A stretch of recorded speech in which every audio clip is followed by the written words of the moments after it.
Yo, I'm back. Yeah, if you remember in the last episode, the basement flooded, so now I'm here in this apartment. And if you'll remember, a long time ago, I reviewed Buckethead's Pike, It's Alive, the first Pike in his Pike series. So now I'm going to review the next one, because, I mean, I started off Season 1 and 2 with a Buckethead review, might as well start off Season 3 with one. Every time I listen to a Buckethead Pike, I exercise in some way.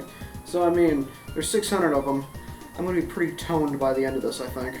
The exercise is going well. This new apartment setup is not. Well, I'm here. Hogan's living with his mother. The professor's on the Island of Magic, and Graxx he's hanging over there in the corner right now.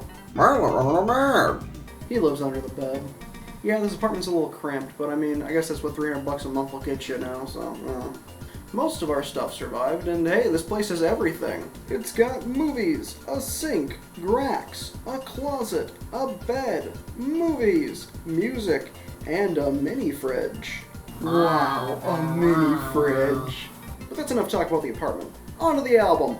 Empty Space is the second album in Buckethead's long-running Pike series of albums starting in 2011. The album lists Buckethead on bass and beak, Dan Monty as a producer, as well as the drum programming for the album, as well as additional bass. Albert from Buckethead Land 2 is also listed as a producer, and the artwork, much like It's Alive, was done by frequent Buckethead collaborator P-Sticks. Empty Space, much like It's Alive, was released on CD, and much like It's Alive, I will probably never own it, because the aftermarket price is so fucking expensive that I can't even stomach the concept of paying that. And now that I've looked at the album in a physical sense, let's look at it from a musical sense. Coleman Wattles is a good opening 3-minute and 19-second track with lots of weird sludgy bass and a bunch of other styles that all kind of just ping-pong around like a rat in a pinball machine. And while with a lot of Buckethead tracks I'm fine with that, I find that this one just has too much going on. It tries way too much and doesn't really fit together. Also, in general, I just prefer Buckethead tracks that stick with one consistent style throughout. Although the song isn't bad by any means, it just doesn't know what it wants to be. The name of the song comes from Chicken Combs and Wattles. Combs being the weird little fleshy mohawks sticking out of the top of their head, and Wattles being the little Richard Nixon jowls on the underside of their face.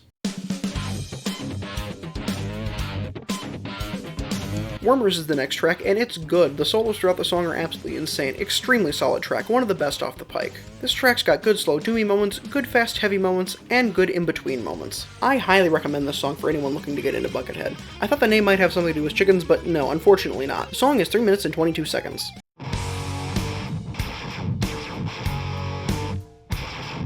Empty Space is next, and damn, more good guitar solos, weird guitar effects that sound like a frickin' laser gun going off. Dude, this shit is wild. Really impressive guitaring on Buckethead's end. This song packs in a lot of good sounds for 4 minutes and 21 seconds. Overall, me likey.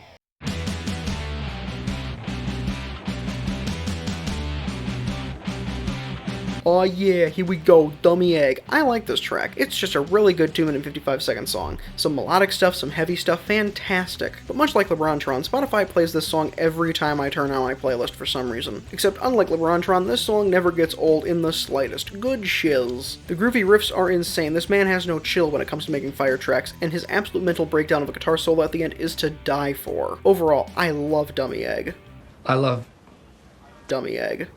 Brick, are you just looking at things in the office and saying that you love them?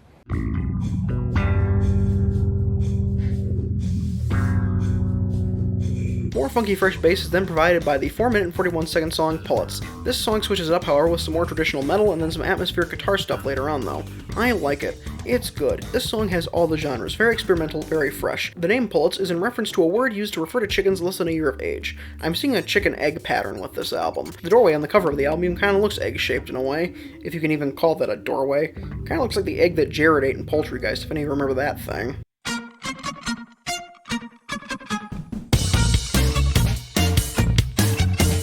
The next track, Perched, is also really good. The song notably uses violins, which having any other instruments besides guitars and drums on a Buckethead Pike is very rare, so this is cool. The whole song is cool, the bongos are a nice touch, and the acoustic guitar towards the end is also really nice. It's 3 minutes and 19 seconds, and it is absolutely perfect. The name Perched obviously comes from birds, i.e. chickens, perching on things, as they tend to do.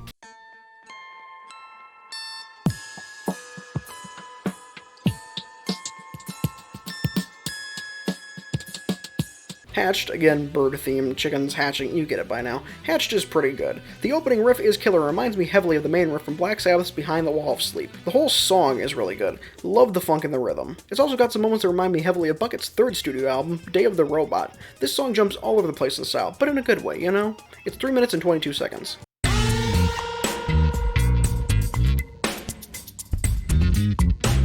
Portable Pen, in reference to animal pens, I guess, is a short song, 2 minutes and 22 seconds. The song feels very experimental, with the song heavily featuring guitar noises and random avant-garde guitar solos. It is a weird track. But this is Buckethead we're talking about. The man is all about weird. Honestly, that's kind of his whole MO.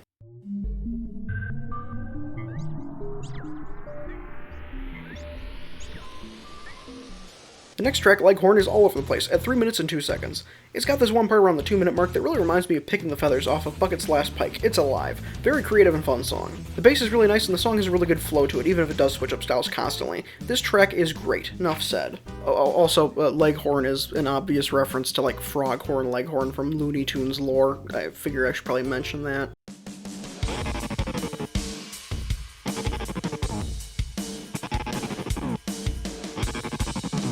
Scrape Off the Dirt is the final and shortest track on the album, 1 minute and 12 seconds. It's alright, it's basically just one big bass solo, but it's a good solo, you know? Although it's nothing that I'd really write home about or that I'd want to listen to on its own, however. Much like Peeling Out off of It's Alive, this is kind of the sneeze track of the album. Well, that was Empty Space, the critically acclaimed sequel to It's Alive, and I gotta say, it was fantastic. A truly magnificent album. In my opinion, it might even be a little bit better than It's Alive. I liked it a lot.